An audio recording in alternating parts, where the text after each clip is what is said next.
Yes. Hi, Farriha. How are you doing? I'm good, thank you. How are you? I'm totally fine. Thank you so much for asking. Now, as per the last podcast, we discussed some of the things related to the coaching which you are doing.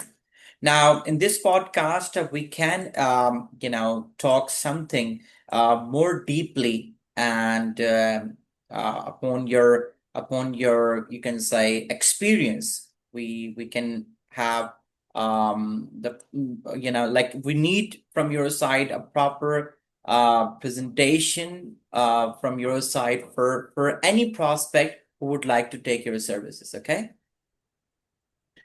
Okay. So, Freya, my first question for you, real life stories and impact. So, can you share a transformation story from one of your clients that deeply moved you? Yeah. Okay, so the women I work with come from all walks of life. They have Mhm. different struggles. Some are facing a major life change, which could be a divorce, or it could be a change of a city, change of job. There's Okay. also different things people come with, and they're all very important because they're important to them. And I Mhm. help them in that transition and help them find clarity. But the one that kind of really touched me is an example of a woman who had a breakdown in her marriage. All right. And she literally had to kind of start from scratch. Mm-hmm. She had aspirations of a business, having to navigate a life, you know, Mm-hmm. in a new place, Okay. starting from scratch. And just seeing her resilience and seeing the way that she moved forward, to see her growth in that process.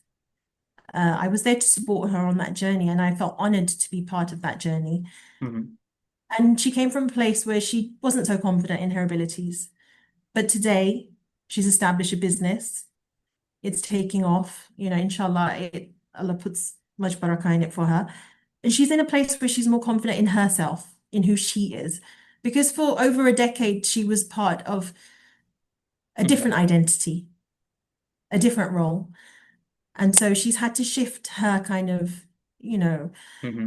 her aspirations, shift her thinking about herself, thinking about how she's going to tackle the issues in front of her. It's been a massive growth for her. And Yeah. so when I talk about thriving and I talk about women, succeeding in their path, that for me is a beautiful example Yeah. that sometimes life doesn't work in a way that we expect.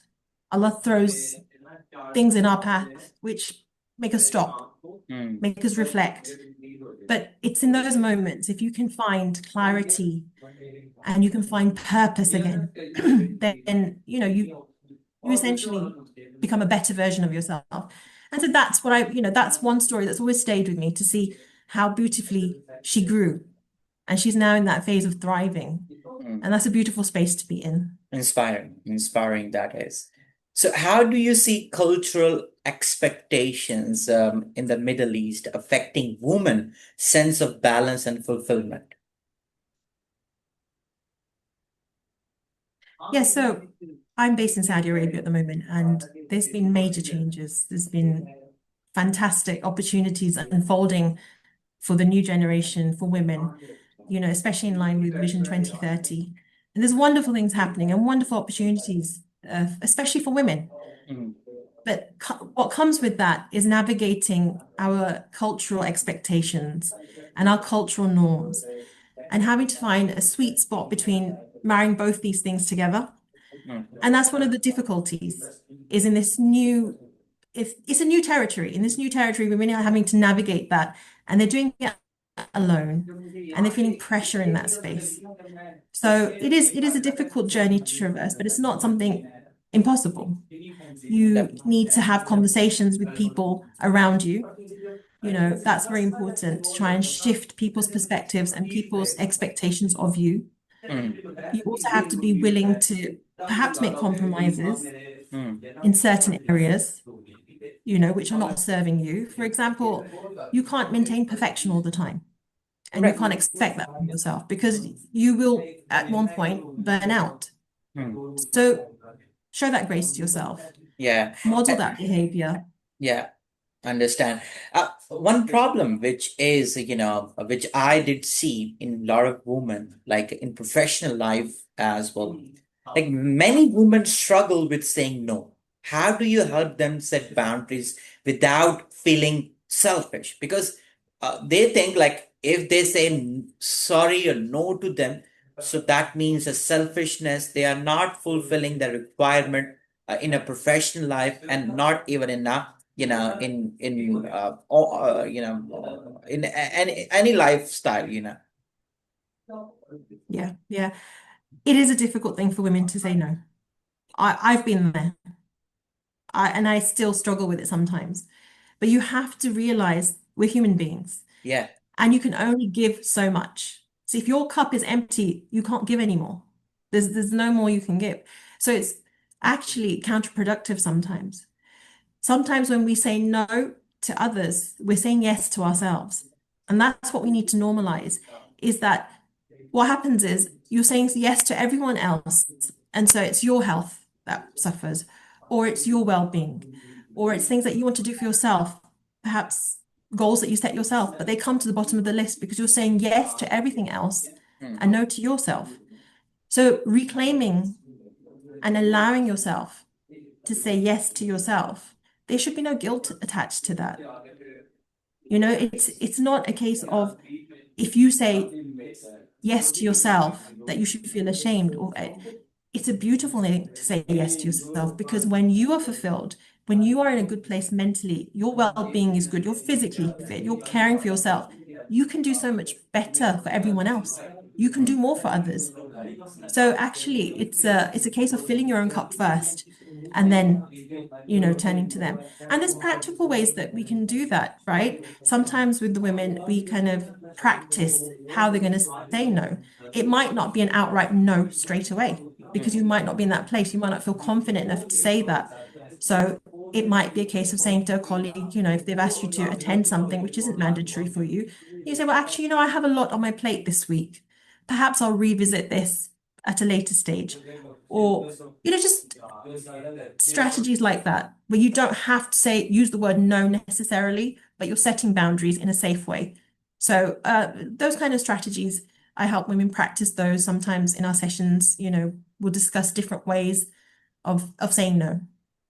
Understandable. Like, what role does identity, beyond career and family, like hobbies or passions, play in women's happiness? What do you say? It's enormous. It's Hmm. enormous because if you think about it, we're chasing so many identities through society as a mother, as a wife, as a daughter. When you take time out for yourself and explore passions that perhaps interest you, could be hiking, could be exercise, maybe it's cooking, drawing. For myself, I like painting. I love painting. All right. And that's an identity you're forging for yourself. You take energy from that. It replenishes you. It's something that's got nothing attached to it. There's no expectation attached to it. So it gives you a liberation, gives you freedom. So for me, when I'm painting, I do abstract. So the abstracts don't even need to make sense to anyone else. In that moment, when I'm making that piece of art, I'm not mom. I'm not a coach. I'm just being, right? I'm just experiencing that moment. I'm playing with textures and colors and I'm enjoying that moment. And that in itself, that freedom is life, I think. Yeah. So it's very important for women to have those kind of passions, hobbies, things that help them reconnect with themselves, just to be, not have to be anything other than themselves in that moment. So it's very Yeah. important. Yeah, I understand. And this is what you're saying, like give value and time to your own self. Is that what you mean, right? Yeah, definitely. This is it. I mean, again, this when I'm making a painting, I'm not expecting anything back from it. Yeah. I'm not expected to be like, showcasing in a gallery or I'm just making that piece of art because I'm enjoying it. Yeah. And it's doing something for me. Hmm. It's fulfilling me. And it's important to have the space to do that. I don't think enough women do those things. I think that my own mother, I think about her and how she loves art as well. You know, she loves doing Islamic calligraphy and Islamic geometric designs. And it's something she just kind of came across later on in life. It was something that, and she loves doing it. It's more than her being a grandma, a mom, a wife. It's just something that, like, it's something that excites her. And it's Mhm. nice to have something like that in your life. Understandable. In your opinion, how does redefining success impact the way women lead in their careers? Yeah. So this is a big one. We still are using societal norms to dictate to us what success is. And that entails all of the filters, all of the Photoshop, all of the kind of, extreme versions of success. Hmm. And I don't think we all should be chasing that. Yeah. There's small successes that perhaps you don't get accolades for. You don't get a certificate or a medal or a pay rise or a promotion, but they're just as equally fulfilling. They just as equally give you joy. So redefining success is a massive one for me. It's something I talk a lot with the women I work with because for some of them, they reach the pinnacle of their careers and they're left wondering, I thought I'd be happy here. I thought once I become, you know, whatever position that I would find happiness here. I'd feel this success was everything. And so then what we do is we stop and we unpick it. It's like, actually, be open to redefining your success. Perhaps 5 years ago, 10 years ago, that's what you envisioned as success. But today, you've adapted, you've changed, and you're And allowed to kind of evolve. You're allowed to change your opinion on what success is today. So yeah, it's important to explore that for everyone, not just women who are in the corporate space, even women who are at home. Keep going back to what success is. It shouldn't thanks. be what everyone tells you what it is. It's what makes you happy, what makes you feel accomplished, and makes you feel your sense of purpose in this world. I understand that. Last time, like in the last podcast, we did talk about um, unfulfillment. Like, what advice would you give to women who feel stuck at the top? Like they are still successful, but unfulfilled. Yeah, it comes back to that step back, Hmm. pause, and think about what success really is. Hmm. You know, it's sometimes a difficult conversation to have with yourself, which is why it helps having another person, having a coach or having some support in that context that you can have this conversation, step back and just reassess things that, you know, this was what success looked like to me before. I'm here now and I don't feel fulfilled. So you need to step back, pause, and find out what really is. Try and find perhaps one or two places in your life that you might need to work on to feel more fulfilled. And you can easily identify them when you sit down and you talk to someone. We use something called the Wheel of Life in coaching. I like to use this tool because sometimes you're so focused on one area of your life that you forget all the others. And so this Hmm. Wheel of Life talks about your spiritual life, for example. It talks about your health, talks about your relationships. There's also different areas in this which make up your life. And you sit down and you have a real reflection on which area of your life needs that attention right now. And so Ah, you don't have to feel stuck. And that feeling of being stuck isn't a failure. It's just your inner self telling you need to stop and you need to have a rethink about where you want to go next. And yeah, that's okay. yeah. Last time we did also discuss about the divorce, the percentage. So how do you coach women to rebuild confidence after setbacks like career breaks, divorce, or burnout? Like I'm collaboratively asking you, not even about the divorce, but collaboratively, career breaks, burnout as well. Yeah. So when you have gone through something life-changing, Yeah. like a divorce, you need to kind of take stock of yourself, where you are as a person and where you want to be. For some women, it can be really, breaks their confidence in who they are. You know, it's important for you to kind of reconnect with yourself. That's the first thing. And although it sounds very simple on on the face of it, reconnect with yourself, be more self-aware. Oftentimes we don't. And it takes someone else asking us certain questions to lead us down that path.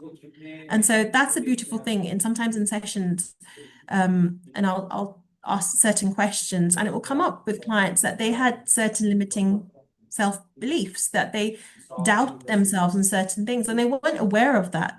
They didn't realize they were self-sabotaging almost. And so in those moments, I think for anyone who's been on a career break, or had gone through a big life change, I think it's very important, again, just to slow down, Yeah. reassess the situation, reconnect with yourself, and really kind of figure out the next steps. And you don't have to do it alone. That's the important thing.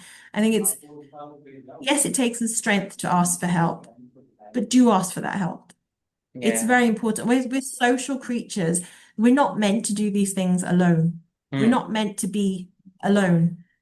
And so seeking out help, it's a Yeah. beautiful thing, because you mentioned the word collaboration, and that's exactly what coaching is. It's co-collaboration. It's me with the coachee, with my client, working together, finding a path for them to thrive again. Understand that. And I must say, if we can sum up these all sentences, so we must say, back to basics. Like, come Yeah. back to basic. Yeah. So let's talk about the small wins. How, like how can ambitious, you can say women learn to celebrate, small wins instead of only chasing big achievements? Because that's also a problem which I did, feel and did see in my daily life as well. Like, people, they don't celebrate the small wins. They're always chasing for the long run things. Yeah. This is an important one, because if you think about it, a big win isn't something that comes overnight. Yeah, correct. A big win is something you've had to work towards. It's taken time, it's taken effort, it's taken investment, right? So break it down again, step back and see all these small wins together make the big win. So then Hmm. why can't we stop and celebrate that journey, celebrate those small wins? It's about reframing our thoughts, about reframing our day to day. Something so beautiful. It's from the Kung Fu Panda movie, when Master Oogway says, he gives these profound words about, um, the past is history, the future is a mystery, Correct. but today the gift is present. Yeah. So, it's the present. Those wins are what you have right now. Those wins are what you have, you're going through, you're experiencing. Don't kind of miss them. Yeah. They're all opportunities to celebrate, to grow, to move forward. And it's a beautiful bit behavior also to kind of model for other people around you. Oftentimes our children kind of mimic our behaviors. And so if you don't celebrate those wins and only chase the big ones, you're setting a certain conversation off in their minds, Hmm. that they will only chase certain achievements. But small, regular, consistent wins, I mean, they're so powerful. Correct. And I must say, like, we should all live in present and enjoy the moments what we are getting, and say always shukr, because whatever we are getting, that's something which we are not looking for sometime, but we are getting. If you talk about even breathe, which we are taking right Yeah. now, that's also part of it. So yes, I totally understand that. So, coming back to your, coaching industry and coaching business experience, How do you think these workplaces can better support women in balancing career and family life? I'm talking about your own coaching system. Yeah, yeah. Um, I don't understand why we're in 2025 Correct. and still the whole old timings of 9 to 5, you have to be there, you have to show your face, to be seen to be doing work, you have to be in the office. I really don't see why we're still working in those time frames. I would love to see when these big companies are talking about wellness that they incorporate schedules that fit around women's lives. You know, Yes. a woman shouldn't feel guilty if her child is sick and she has to take a day off or she has to work from home. She shouldn't feel scared to approach her HR department to say as such.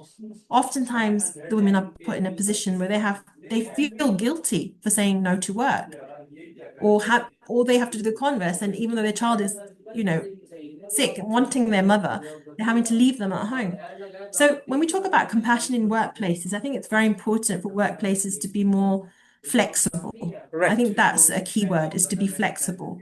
And then research is showing, there's been research to show a 4-day work week is more effective than a full 5-day one. So perhaps we should adopt our models to include that, have hybrid kind of work practices which are flexible, which support women, not just women, also men, right? Men also are fathers, they also play a role in the household. And so we should give these opportunities to men and women to have flexibility in the workplace.